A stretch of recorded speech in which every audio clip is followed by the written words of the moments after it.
écoute seul. Bonjour à toutes et bonjour à tous et bienvenue dans cette nouvelle édition des masterclass de l'excellence managériale. Aujourd'hui, nous allons parler senior, nous allons parler plus exactement des géniors, un terme qui a été coined, comme on dit en anglais, qui a été créé par Daniel Epling, qu'on a le plaisir, le CEO d'Altoe, qu'on a le plaisir de recevoir aujourd'hui. Bonjour Daniel. Bonjour Roland, bonjour à tous. Alors, vous étiez également très nombreux la semaine dernière pour écouter Olivier Sibony. Olivier Sibony, qu'on ne présente plus, qui est l'auteur de Noise, qui est l'auteur de Vous allez connaître une terrible erreur, Vous allez commettre une terrible erreur, et qui est venu nous présenter son dernier ouvrage sur la diversité. Et c'est une merveilleuse transition parce que dans la diversité, il y a la diversité bien sûr de genre, il y a aussi la diversité d'âge, la diversité d'origine sociale, d'origine ethnique, d'origine nationale. Et ce que nous dit Olivier Sibony dans cette masterclass, c'est que finalement, il y a beaucoup d'idées préconçues et que quand on se penche sur les résultats que nous donnent les études scientifiques, finalement, il n'y a aucun impact à la diversité en soi. Et c'est un gros pavé dans la mare. Donc, avoir plus de femmes, plus de diversité dans une entreprise, en soi, ça ne donne pas plus de résultats, plus de performances, ce qui a été pourtant le langage commun de beaucoup de personnes sous toutes ces dernières années. Ce qui est important, et c'est ce qui nous dit finalement, c'est l'inclusivité, c'est être capable de faire parler ces voix différentes. Donc le fait d'avoir plus d'hommes ou plus de femmes, finalement, c'est moins important que la culture d'entreprise qu'on va développer. Et bien sûr, cette culture est encouragée par, par la diversité elle-même. Donc, je vous invite à aller retrouver cette masterclass sur notre chaîne YouTube ou sur votre plateforme de podcast préférée. Elle est absolument passionnante. Olivier Sibony, prof à HEC à Oxford, ancien patron de la branche stratégie de McKinsey. Tout à fait passionnant. Je vous invite également à retrouver son livre. Les masterclass de l'excellence managériale sont rendus possibles par le soutien d'Incentive. Incentive, c'est un éditeur de logiciels français. On travaille aujourd'hui dans une vingtaine de pays. C'est le copilote du manager qui centralise toutes les informations dont il a besoin pour accompagner effectivement son équipe, les nouveaux, animer, motiver son équipe et coacher avec des rituels managériaux harmonieux qui utilisent toutes les bonnes pratiques de l'entreprise. Voilà, vous pouvez, si vous êtes intéressé, n'hésitez pas à contacter nos équipes commerciales. La page de publicité étant terminée, est-ce que, Charlotte, tu peux nous dresser le portrait de notre invité du jour, Daniel Epling? Ah oui, bien sûr. Alors, Daniel, votre parcours est celui d'un dirigeant, d'un coach et désormais d'un auteur qui n'a jamais cessé de questionner le sens du travail et la place de l'individu dans l'entreprise. Pendant plus de 30 ans, vous avez accompagné des comités de direction et des managers à fort enjeu en tant qu'associé dans un cabinet international spécialisé en leadership transformationnel. Mais entre 54 et 60 ans, vous osez une bifurcation radicale. Vous redéfinissez votre trajectoire professionnelle, personnelle et géographique avec un objectif clair, mettre votre expérience au service d'une génération souvent oubliée des politiques RH et des discours managériaux. Les géniors, ces professionnels entre 48 et 63 ans. Dans cette transformation naît un livre manifeste, réinventer sa carrière, réenchanter sa vie, la route du soi des géniors, ainsi qu'un séminaire emblématique, Road 48-63. Véritable parcours initiatique pour celles et ceux qui veulent redevenir acteurs de leur avenir professionnel. Diplômé d'une école supérieure de commerce et en sociologie, vous êtes certifié dans de nombreuses approches d'accompagnement, PCM, DISC, spirale dynamique, Appreciative Inquiry, et récemment accrédité par l'Institut de logothérapie Victor Frank de Vienne, complété par le diplôme universitaire de médecine, méditation et neurosciences de Strasbourg en 2025. Votre démarche est humaniste mais aussi stratégique. Vous alertez sur l'urgence d'inclure cette génération clé dans les transformations à venir pour que l'entreprise cesse de gâcher une richesse silencieuse et qu'elle devienne un lieu de réinvention à tous les âges. La communauté des masterclass de l'expérience managériale est ravie de vous accueillir. Quel portrait, Charlotte. Je vous embauche. Quel portrait, quel parcours, Daniel. Oui, je Et ce savais qui est pas si... merveilleux, c'est que tu continues à découvrir des nouveaux horizons, à te Ouais, former, à approfondir ton expertise. tout à fait. Alors, le sujet des géniors, comme tu les appelles, c'est un sujet qui est de plus en plus important. On sait que le nombre de plus de 50 ans multiplié par 2 en 5 décennies. 7 seniors sur 10 ont connu une période de chômage entre 50 et 64 ans. C'est la source de discrimination la plus importante. Hein, avant même les personnes en situation de handicap. Tout à Un fait. tiers des salariés de plus de 50 ans se disent victimes d'une discrimination, promotion, Mm. augmentation, formation. Un tiers de personnes de plus de 50 ans qui se sentent discriminées. Finalement, et puis on voit qu'en France, on n'est pas très bon sur le taux d'emploi des seniors, hein, c'est 58%. Mm. Mm. C'est 78% en Suède, Mm. 64% dans l'ensemble de l'Europe.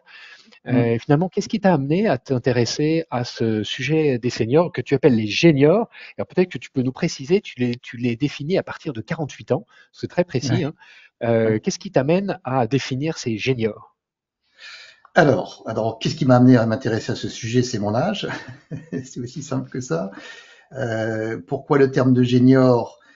C'est effectivement une contraction que tout le monde aura repérée entre junior et senior, mais c'est aussi comme ça que j'expérimente cette tranche d'âge, moi maintenant un peu plus par le haut. 48-63, j'ai rajouté 3 petits points et plus quand même dans le livre.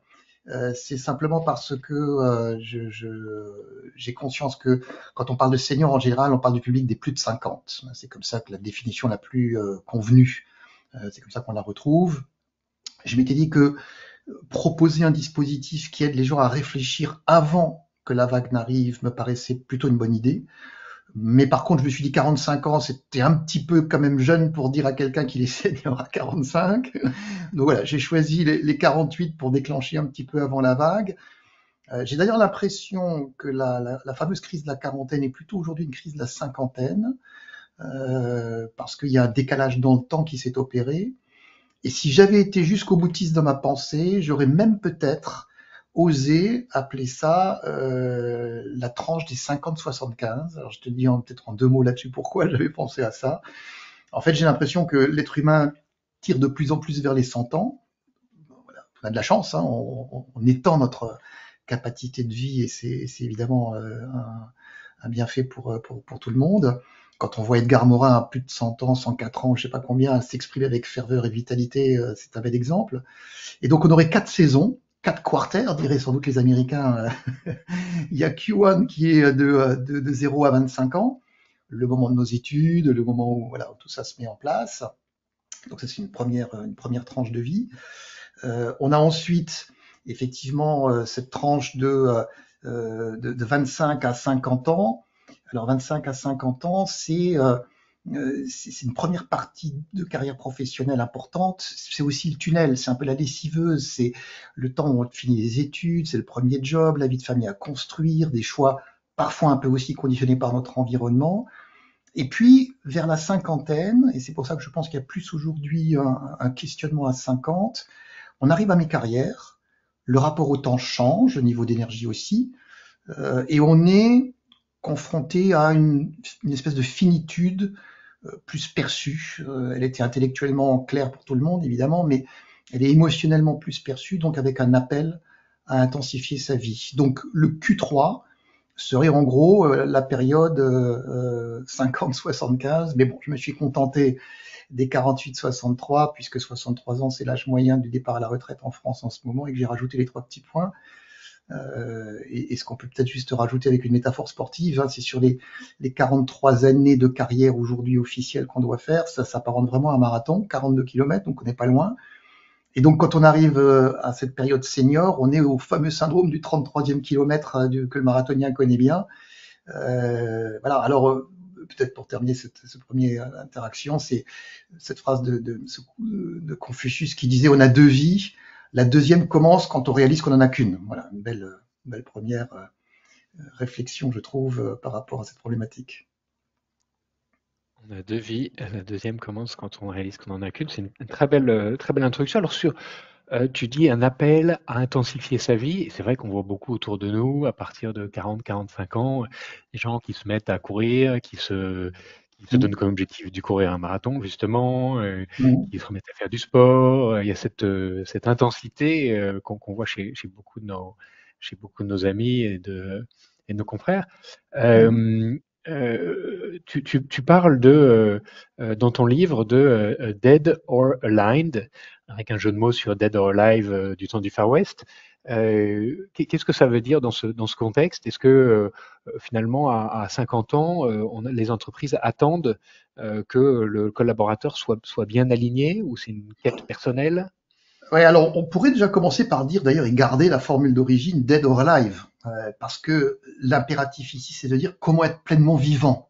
C'est quand même ça le sujet, à l'opposé de est-ce qu'on manifeste un essoufflement, est-ce qu'on est un peu éloigné de ça, de soi-même, des tensions qu'on expérimente, une quête existentielle non satisfaite, des aspirations refoulées qui remontent peut-être, ou effectivement un sentiment d'incohérence. Alors l'alignement Dead or Aligned, je l'ai pris évidemment avec ce petit clin d'œil. L'alignement, il procure confiance, bien-être. Il s'agit de faire les bons choix et surtout de les tenir dans le temps aussi. Il ne s'agit pas juste de se mettre au sport, mais comment je l'installe dans ma vie de manière durable, pour prendre un terme à la mode. Et donc l'alignement, ça signifie aussi beaucoup, je trouve, et ça c'est la bonne nouvelle aussi, je trouve, en prenant de la bouteille et de l'âge, c'est aussi tout simplement être authentique, le fait d'assumer que nous pouvons être juste jugés pour ce que nous sommes, sans se soucier de l'opinion des autres, en restant fidèle à soi-même. Voilà, c'est un peu ça aussi.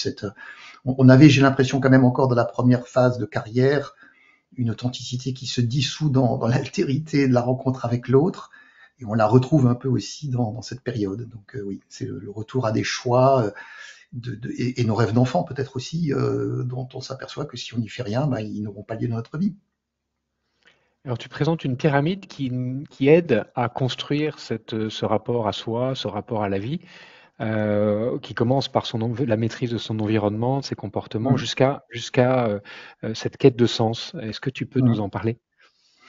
Alors, cette pyramide, d'abord, elle est empruntée à Robert Dilts, que pas mal de coachs connaissent et qui m'a fait la gentillesse et la délicatesse de me faire une dédicace à mon livre.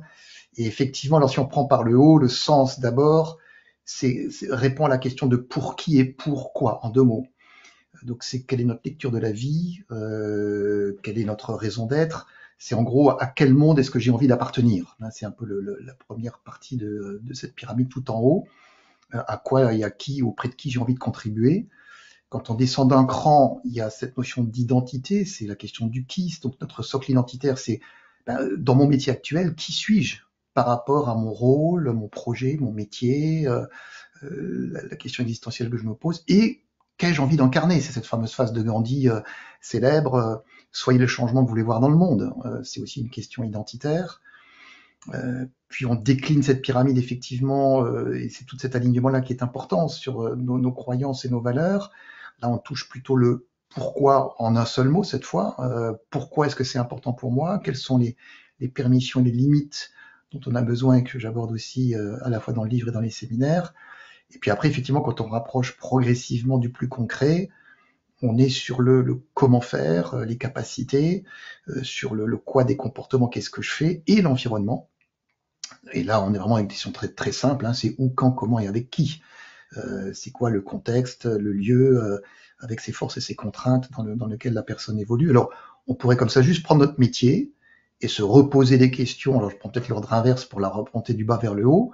Dans mon métier actuel, le lieu de travail, mes conditions de travail, est-ce que ça me satisfait? On voit bien à 50 ans des gens des fois qui quittent la région parisienne pour aller au vert. On a vu ça aussi au moment Covid, où effectivement le poids de l'environnement pouvait être pesant. Mais il y a une deuxième question qui, je trouve, est super importante pour les juniors et pour tout un chacun d'ailleurs, c'est qui m'entoure? Quelles sont les personnes que mon métier me permet de rencontrer? Et peut-être qu'il y a d'autres personnes que j'aimerais rencontrer, et qu'est-ce que ça peut signifier dans des bifurcations de carrière? Je pense que ça, c'est une question super importante.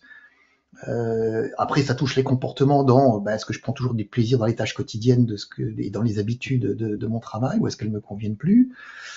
Sur les capacités, est-ce qu'elles sont alignées avec ce que je veux développer? Est-ce que je voudrais en acquérir des nouvelles? Mes aptitudes naturelles sont-elles suffisamment exploitées? Enfin, c'est toutes ces questions qui se posent.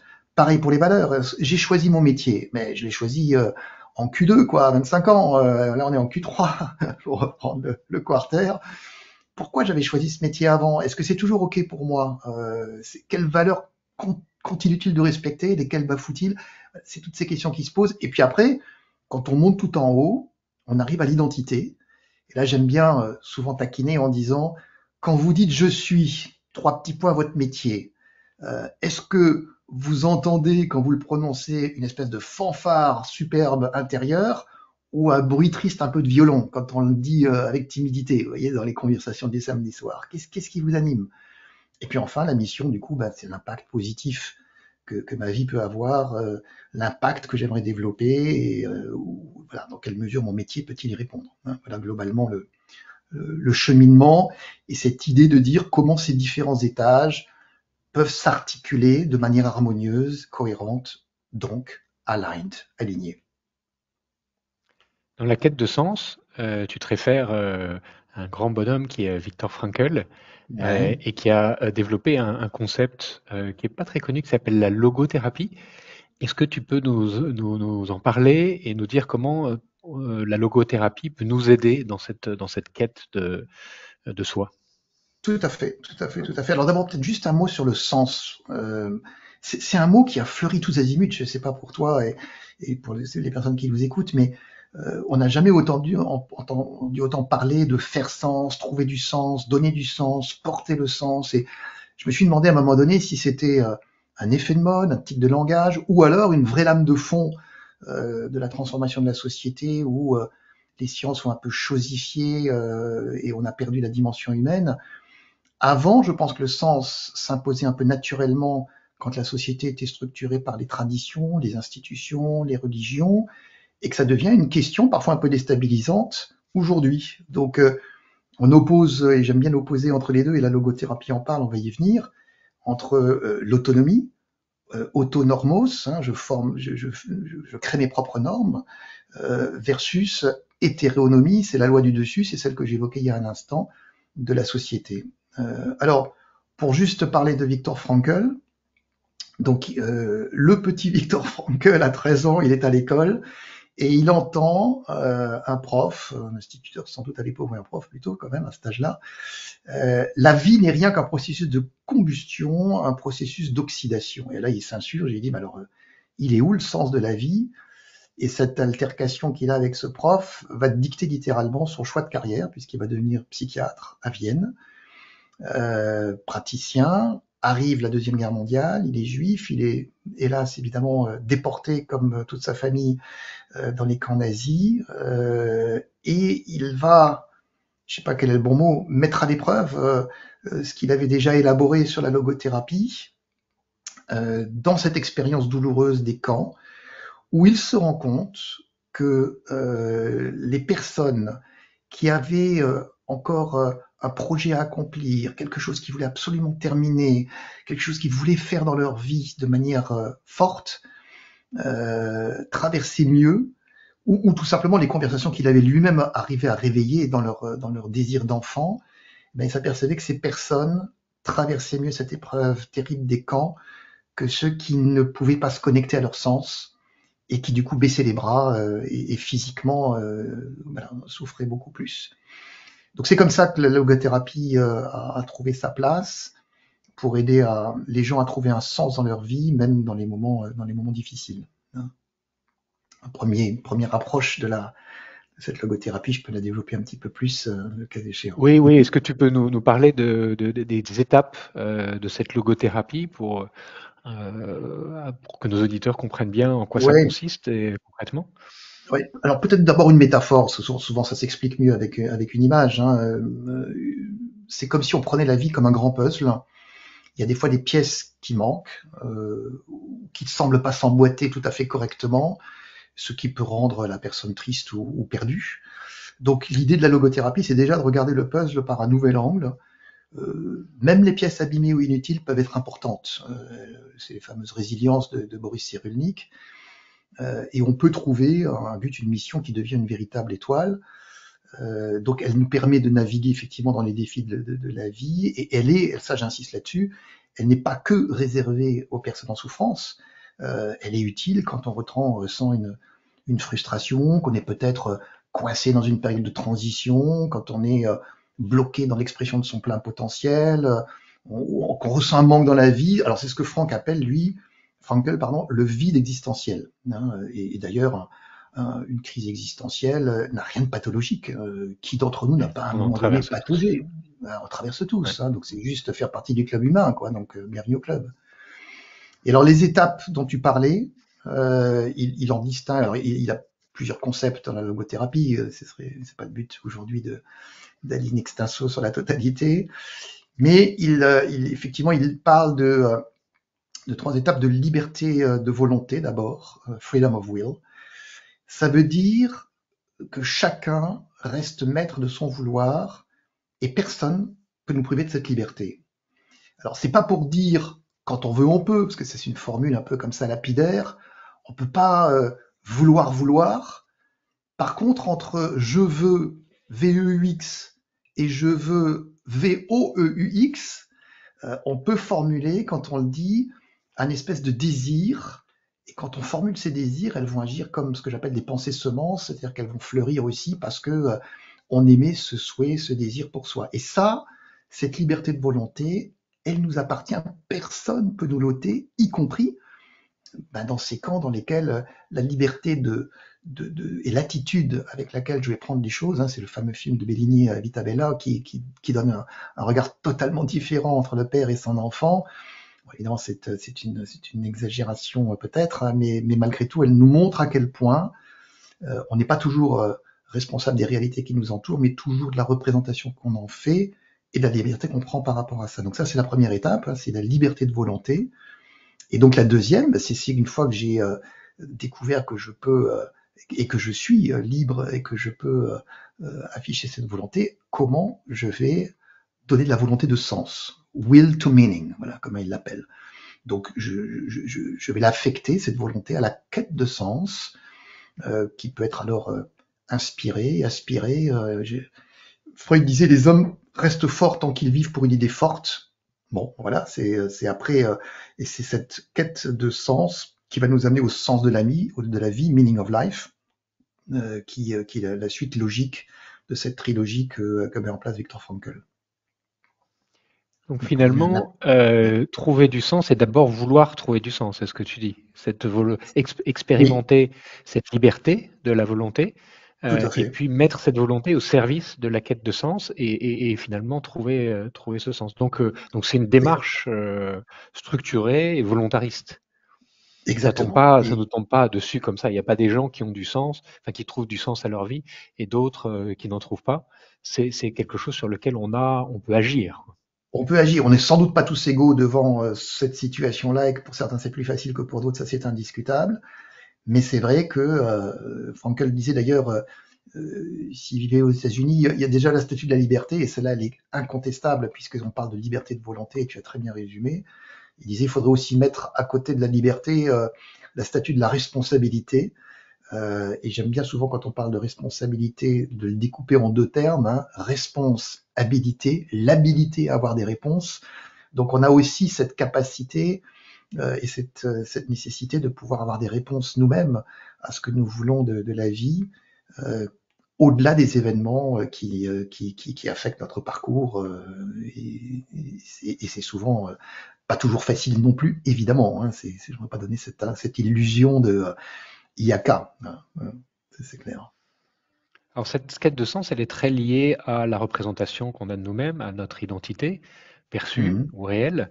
Est-ce Mmh. qu'on peut vraiment transformer son identité quand on a 50 ou 60 ans? Et comment l'entreprise, pour les leaders qui nous écoutent, hein, les chefs d'entreprise, les directeurs, les managers, comment est-ce que l'entreprise peut encourager, favoriser ou créer les conditions dans lesquelles un collaborateur senior peut retrouver de l'engagement, retrouver de l'épanouissement? Et je sais que le terme d'engagement est un sujet qui t'est cher d'ailleurs, Roland. Oui, c'est un peu ça l'idée d'ailleurs, et je trouve que tu exprimes bien quelque chose qui est assez fondamental, c'est quelles sont les conditions favorables qu'une entreprise met en place. Je pense que de manière générale, quand on travaille sur le bien-être pour les collaborateurs dans les organisations, le simple fait que l'organisation donne un signal qu'elle s'y intéresse, le care, hein, derrière, comme on dit en anglais, en soi, c'est déjà une façon d'aider les gens à augmenter leur engagement pour leur organisation. Alors, L'identité du senior, alors l'identité, l'origine latine, c'est idem, hein, donc ce qui nous ramène à ce qui est identique à soi-même, et on retrouve là l'idée de cohérence, d'appartenance, d'autonomie qu'on évoquait tout à l'heure. Alors ici, je l'exprime sous deux outils, si je peux dire ça comme ça. Il y en a un, ce sont les cycles d'identité. On a des saisons, on a des cycles. Voilà, il y a tout un travail qui a été fait par une certaine dame américaine, Pamela Levine, que j'ai rencontrée il y a très très longtemps. Et donc elle distingue comme ça plusieurs cycles d'identité. Donc c'est la prise de conscience que à l'âge adulte, on recycle des étapes qu'on a vécues dans l'enfance, et que donc déjà c'est pas inintéressant de voir, et c'est pas surprenant qu'à des moments on a plutôt envie d'être voilà, dans un besoin de relation avec des proches, d'être plutôt dans le contact physique, d'être dans l'être, on va dire. D'autres où on a plutôt envie d'expérimenter, d'être mobile, actif, curieux, commencer de nouvelles choses à tout âge. Tu parlais tout à l'heure des cinquantenaires qui se mettent à faire du sport ou des activités artistiques d'ailleurs. Il y en a d'autres époques où on va être plutôt faire preuve d'indépendance, d'individualité, d'intuition, etc. Donc elle distingue comme ça 6 étapes majeures et on les recycle à l'âge adulte. Donc voilà, j'aborde aussi tout ce chapitre-là dans le livre qui aide les gens à, non pas comme un horoscope à dire bah tiens quel cycle et donc qu'est-ce que je fais, mais plutôt de se surprendre. Et c'est comme ça que je l'ai souvent utilisé dans ma vie, de se surprendre, de se dire tiens c'est marrant, je viens d'entamer ça et ça correspond plus ou moins à cette période. Et je m'en suis surpris encore une dernière fois quand tu parlais, ou Charlotte le faisait en ouverture, en parlant effectivement de la logothérapie à laquelle je me suis formé et de ce diplôme universitaire que j'ai suivi à Strasbourg, méditation, neurosciences et médecine, qui est dans la période qu'elle appelle skills, c'est-à-dire où on est en train de chercher à travailler de nouvelles compétences. Donc voilà, c'était amusant que ce soit exactement dans cette période-là. Alors c'est des fois le hasard, mais ça permet de questionner. Et puis on travaille aussi sur d'autres sujets qui est où est ma nature profonde, quelle est l'ombre que j'ai par rapport à ça, les limites, et quel est le potentiel que je pourrais développer entre ce que je veux être et ce que je pourrais peut-être devenir pour trouver à chacun sa zone d'évolution, d'expansion, et trouver voilà, cette espèce d'enthousiasme, puisque c'est ça dont il s'agit quand on touche à son propre potentiel et qu'on essaie de le révéler. Et alors, je me mets à la place d'un DRH, d'un grand groupe. Quelle action concrète je peux mener au sein de mon entreprise pour aider les juniors dans cette transition ou dans cette quête d'authenticité, d'identité? Est-ce que finalement ça doit être une démarche très personnelle, individuelle, en dehors du cadre professionnel, ou est-ce que finalement certains de ces principes peuvent être adoptés? Est-ce que l'entreprise peut s'approprier cette démarche pour accompagner les collaborateurs qui rentrent dans cette période? Oui, alors tu touches du doigt un sujet touchy, comme on dit. J'ai animé plusieurs tables rondes là, à la sortie du livre, puisqu'il est sorti le 1er avril, c'était pas une blague d'ailleurs. Mais du coup, j'ai fait avec la NDRH, enfin voilà, plusieurs clubs de DRH. On a conversé autour de tous ces sujets aussi. J'ai l'impression quand même que des fois, on est un peu trop en attente que l'entreprise fasse quelque chose pour nous. Alors c'est bien que l'entreprise propose des choses, et il y a effectivement, je vais en parler, quelques initiatives qui existent en France aujourd'hui là-dessus, mais je trouve qu'il est important aussi que la personne, à nouveau, prenne la responsabilité de sa trajectoire et de son parcours, parce que personne ne peut le faire à notre place. Cette quête de sens dont on parlait tout à l'heure, elle ne se trouve pas comme ça, elle se cherche, elle se tâtonne, on tisse ensemble les points de notre vie, on va rechercher comment on relie tout ça, comment on tisse ça ensemble pour qu'à un moment donné, on trouve du sens ou qu'on se laisse trouver par le sens, c'est-à-dire que des fois, c'est des projets qui vont émerger parce qu'on a fait le travail. Donc, c'est important, et c'est pour ça que j'ai créé ce dispositif, pour que les entreprises puissent aussi offrir à leurs seniors cette possibilité. Et là encore, c'est un signal, je trouve, d'intérêt et d'engagement que l'entreprise manifeste à l'égard de ces populations pour dire voilà, on a envie de vous aider dans cette période pas simple, qui peut encore être une sacrée tranche de vie, hein, parce que si on parle de 48 à peut-être demain 65 ou plus encore avec l'âge de la retraite, on parle d'une tranche de 20 ans. Alors si on dit qu'on s'occupait des talents jusqu'à 30-35 ans, on surfe encore un peu sur la crête jusqu'à 40, que l'attractivité, on l'a vu aussi dans les statistiques, après 41 ans, elle baisse et elle est au plus bas à 50, ben, on fait comment? Alors on garde des gens qui vont rester juste avec un degré de confort, ça arrange tout le monde, mais au final, est-ce qu'on est vraiment vivant dans cette espèce de compromis qui est pas tellement satisfaisant? Donc oui, je pense que l'entreprise a tout à gagner à aussi s'ouvrir et permettre aux personnes de trouver leur chemin, leur trajectoire, soit tout simplement en revisitant son métier actuel et en se rendant compte, quand on regarde cet alignement de tout à l'heure, entre qui je suis, mon identité, mes valeurs, mes croyances, enfin, quand on aligne tout ça, on peut être amené à se dire, mais finalement, ce métier et l'équilibre que j'ai dans ma vie professionnelle personnelle me convient bien. Soit des fois de se dire, bah oui, c'est vrai, c'est le moment ou jamais, j'ai un projet que j'ai toujours voulu faire, et ça vient de me réveiller, ce dispositif, cette prise de conscience, et ce projet, il peut être intrapreneurship. Rien n'empêche les gens, souvent dans leur organisation, de voir les DRH, écoutez, voilà, moi j'ai l'impression que j'ai un sujet qui me passionnerait, et voilà comment il pourrait s'exprimer au sein de l'organisation. Parfois, à l'extérieur, ça peut arriver, mais je pense là encore qu'il vaut mieux jouer gagnant, aussi bien pour l'entreprise que pour la personne, et se dire, bah oui, si on trouve pas le terrain d'expression interne, plutôt que d'avoir quelqu'un de frustré pendant encore 10 ans, bah autant voilà, qu'on trouve un mode de départ et du coup une transmission mieux assurée aussi parce qu'il sera motivé pour le faire, pour aborder un nouveau projet de vie, une nouvelle tranche de vie. Donc il y a les deux.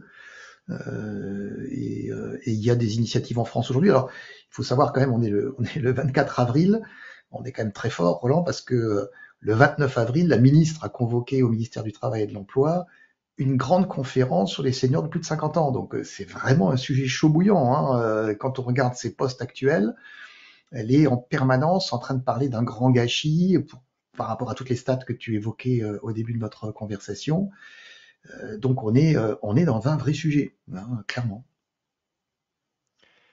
Est-ce qu'il n'y a pas une contradiction entre la protection que la loi amène aux seniors en termes de protection salariale, plus de délai quand quelqu'un est licencié, etc.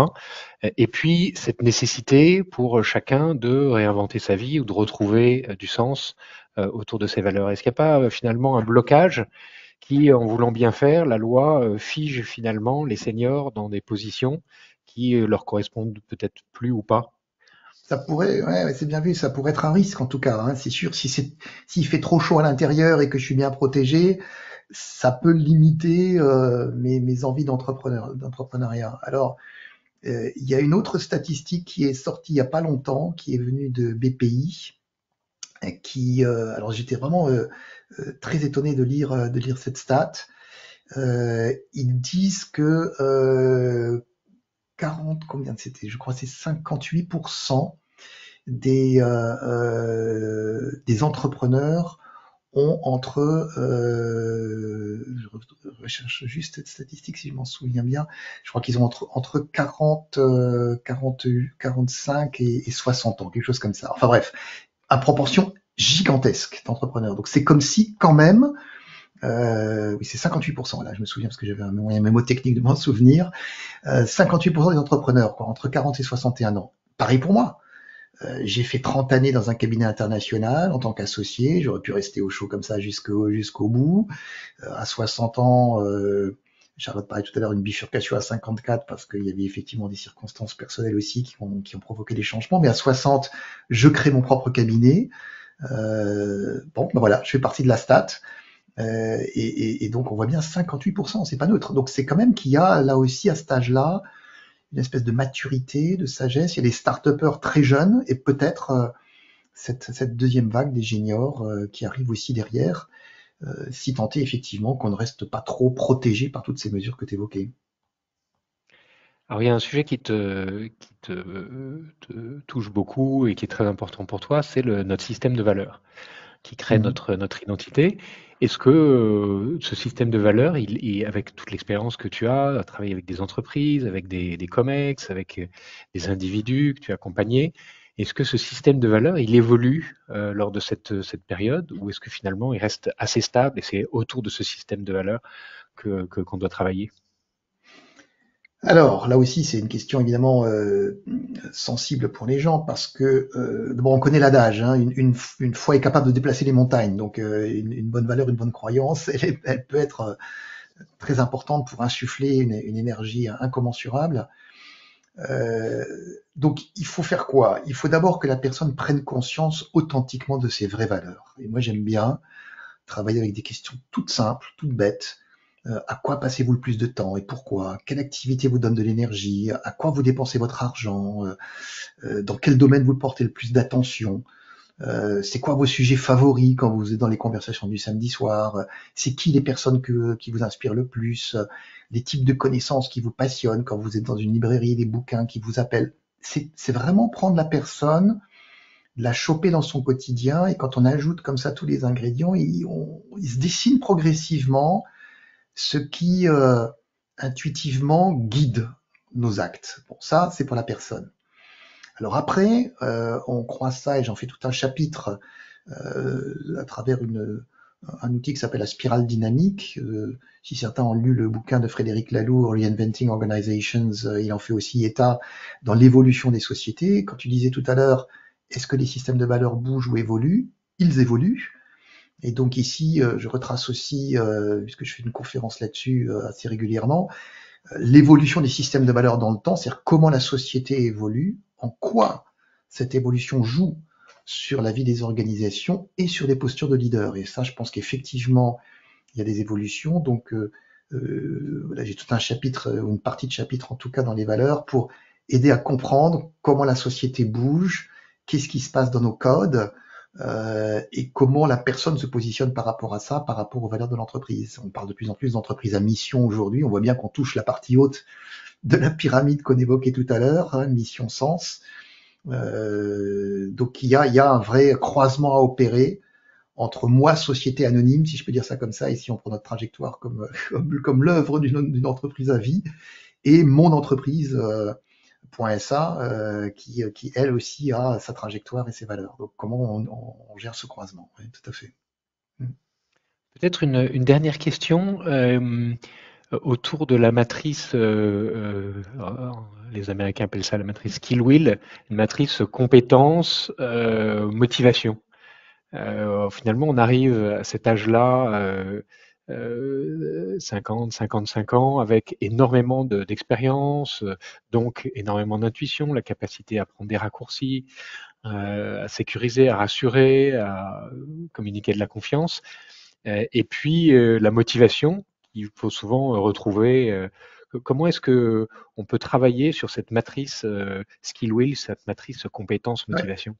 ouais. Alors, c'est une matrice très simple, effectivement, d'usage. Ça partait dans le cabinet précédent où j'étais, on parlait d'un point fort, comme la définition d'un point fort qu'on donnait, c'était tout simplement de dire ce qu'on aime bien, faire bien. Donc, skill, faire bien, will, ce que j'aime. Voilà, tu montres la matrice, donc on la voit bien à l'écran. Alors, c'est vrai que le piège, souvent, c'est quand on dit quelqu'un qu'il a un point fort, l'extérieur regarde ça comme étant la partie skill, il fait bien quelque chose, alors que ce qui anime la personne n'est pas forcément la même chose. Il y a des tonnes de choses dans notre vie qu'on fait bien, qu'on a même peut-être dans le passé aimé faire, donc on était dans le point fort, aime bien faire bien, la partie haute de la matrice, mais avec le temps, ben, on a envie, on aspire à autre chose, donc on fait toujours bien, mais on n'aime plus forcément. Et c'est pour ça que je trouve que souvent la partie où on travaille sur d'abord le potentiel, d'abord qu'est-ce que vous auriez envie de faire, qu'est-ce que vous aimez faire, on n'a pas peut-être tout de suite toutes les compétences, même si quand on est senior, on en a déjà accumulé un paquet, d'où le besoin aussi, comme je l'ai fait moi-même, de continuer à me former, parce que quand on veut réformer sa vie, il faut peut-être aussi se reformer. C'est aussi bête que ça. Donc des fois, acquérir encore des compétences à un âge senior n'a rien d'invalidant, bien au contraire. Je pense que c'est justement au contraire un exemple à montrer aux autres. Et donc cette matrice est importante dans la prise de conscience pour que chacun voit où est-ce que je trouve mes terrains fertiles. Et cette notion de plaisir me semble capitale pour que vraiment ce soit un vrai point fort. On a deux vies, la seconde commence quand quand on en a qu'une. Un immense merci, Oui. Daniel, pour cet entretien passionnant sur ce troisième quarter de la vie de 48 à 65 ans et plus. Pour aller plus loin, tu nous proposes un certain nombre d'ouvrages. Alors bien sûr, ton livre Réinventer sa carrière, réenchanter sa Quand vie, même, quand même. qui reprend un certain nombre des concepts qu'on a vus aujourd'hui, et puis bien d'autres. Vraiment un guide très très pragmatique, très concret pour aborder cette période. On a parlé de Viktor Frankl et de la logothérapie, Nos raisons de vivre à l'école du sens de la vie qui date de 1993, traduit de l'allemand. Une seconde vie de François Julien, peut-être tu peux Mhm. nous en dire un mot? Ouais, c'est un joli livre, je trouve. Alors, François Julien, il est à la fois des fois très inspirant dans ses phrases et des fois très compliqué à comprendre. Donc, il faut s'accrocher par moment. Mais il a cette idée de dire que la seconde vie, c'est le moment où justement on fait l'inventaire de sa première partie de vie, qui est exactement l'objectif du séminaire que je propose, en dépliant un peu la carte de tout ce qui nous est arrivé. Et il ne s'agit pas de vouloir rejouer le film, on n'en a qu'une, donc on ne va pas refaire, mais par contre de tirer des leçons de qu'est-ce qui est source de tarissement et qu'est-ce qui est terrain fécond, pour que on arrive à se décoller, se détacher. Et c'est vrai, des fois, quand on relit un livre pour la deuxième fois, ou qu'on voit un film pour la deuxième fois, ou quand on a même dans une vie plusieurs conjoints et on s'aperçoit après un deuxième mariage comme ça m'est arrivé, on redécouvre peut-être avec plus de subtilité encore ce qui fait toute la richesse, la quintessence et le bonheur de la vie, tout simplement. Et puis les cycles de l'identité dont tu parlais tout à l'heure, Tout à fait, ouais, aussi. de Pamela Levin, hein, qui, je sais plus Date combien, un peu, mais qui est sept toujours ou 8, d'actualité. Tout à fait. Ouais. comment se développent nos compétences tout au long de notre vie. Voilà, le cycle Tout à fait. d'identité, Pamela Levin, 2014 aux éditions Interéditions. Voilà. Ouais. Et puis une citation qui t'inspire particulièrement? Oui, alors c'est vrai que tu me disais ce serait sympa de terminer par une citation. Alors j'en ai une que je mets dans le livre, qui est celle de René Char, qui disait impose ta chance, serre ton bonheur, va vers ton risque, à te regarder, ils s'habitueront. Et si on a encore 1 minute 30 pour l'élaborer un tout petit peu, je trouve que impose ta chance, c'est rigolo parce que c'est presque une injonction paradoxale. La chance, en général, est perçue comme aléatoire, comme extérieure. Hein. Coluche disait c'est gagner les concours de circonstances. On devrait plutôt dire créer des opportunités, hein, si on voulait être plus actif. Mais en tout cas, voilà, c'est intéressant de montrer qu'il y a un libre arbitre là-dessus. Le serre ton bonheur, c'est vraiment physique, hein, c'est serré, c'est le fait de s'accrocher à ce qui nous rend vivants et heureux, même si c'est aussi montrer que c'est fragile, ça peut glisser. Le va vers ton risque, c'est un appel au courage, voilà, d'y aller en conscience. Et parfois, le risque, c'est tout bêtement d'être soi-même. Hein. Parfois, c'est aussi évidemment sortir du cadre et faire un pas de côté. Et puis, il termine par à te regarder, ils s'habitueront. Alors, c'est la chute. Elle est douce, mais aussi puissante. Ça évoque parfois l'incompréhension des autres au départ, un regard incrédule peut-être même moqueur hein, quand on fait des choses nouvelles. Mais si on persévère, le regard change. Et parfois, les gens nous imitent même à le faire. Donc, c'est, je trouve, une belle feuille de route. Et peut-être d'ailleurs, du coup, on pourrait résumer en 2 mots ce qu'il nous dit. Il nous dit en gros, ose et tiens bon. C'est un peu ça l'idée. Ose et tiens bon. Ça résonne avec une phrase de Cocteau qui disait il n'y a pas de hasard, il n'y a que des rendez-vous. Une invitation aussi à aller de l'avant et ouvrir ses portes, profiter de ces rendez-vous que la vie nous donne. Tout à Très fait. inspirant. Un immense merci. Si tu as encore quelques minutes avec nous, on sera ravi de prendre les questions de nos auditeurs que vous pouvez poser sur LinkedIn, sur Google, sur GoToWebinar, suivant la plateforme sur laquelle vous nous écoutez aujourd'hui. Et puis, Avec plaisir. Charlotte, est-ce qu'on a déjà des questions de nos auditeurs? Alors oui, on a quelques questions pour le moment. On a une première question de Catherine qui dit: vous parlez de réenchanter sa vie professionnelle. Est-ce que ça suppose de quitter son entreprise actuelle ou peut-on vraiment se réinventer à l'intérieur sans changer de structure? Alors, je dis réinventer sa carrière, réenchanter sa vie. Et j'ai fait exprès de prendre les 2 termes, parce qu'il y a la carrière professionnelle, la trajectoire, et il y a notre vie. Alors, je pense que des fois, j'ai déjà vu dans ce type de séminaire, quand des gens prennent des nouveaux projets à titre dans leur vie personnelle, ça peut aussi éclairer son parcours professionnel. Donc les deux sont quand même intimement liés. Ce qu'on expérimente à titre perso rejoue sur le professionnel et vice versa. Ceci dit, oui, on peut toujours réenchanter sa vie professionnelle si on prend le temps d'aller creuser à nouveau où sont mes élans, où est-ce que j'ai envie de trouver mon second souffle. C'est toujours ouvert. Je pense qu'on n'a jamais fini jusqu'au dernier souffle.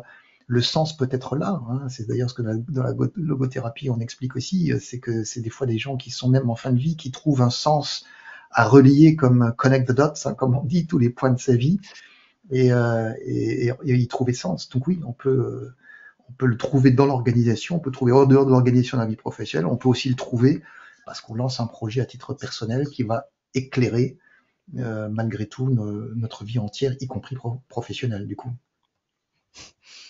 Alors, on a une deuxième question de Henri cette fois. Il faut savoir, dans un monde qui valorise l'hyperadaptabilité et la rapidité, comment redonner une légitimité au temps long, à l'expérience, à la stabilité que portent souvent les juniors, pardon. Ouais, ça aussi c'est bien vu, ouais, clairement. Alors c'est vrai que les jeunes ils mettent une énergie extraordinaire. J'avais ce dessin que j'avais chopé sur internet il y a pas très longtemps où on voit un jeune en train de courir et à côté un expérimenté, comme on disait pudiquement, qui prend un raccourci et qui n'a pas besoin de courir pour atteindre le même résultat. Alors donc voilà, c'était un petit peu le clin d'œil, souvent pour dire que avec l'expérience, on gagne quand même en lucidité. Moi, je joue au tennis, voilà, j'ai eu mon meilleur classement là à mon âge, donc c'est assez rigolo de voir ça aussi.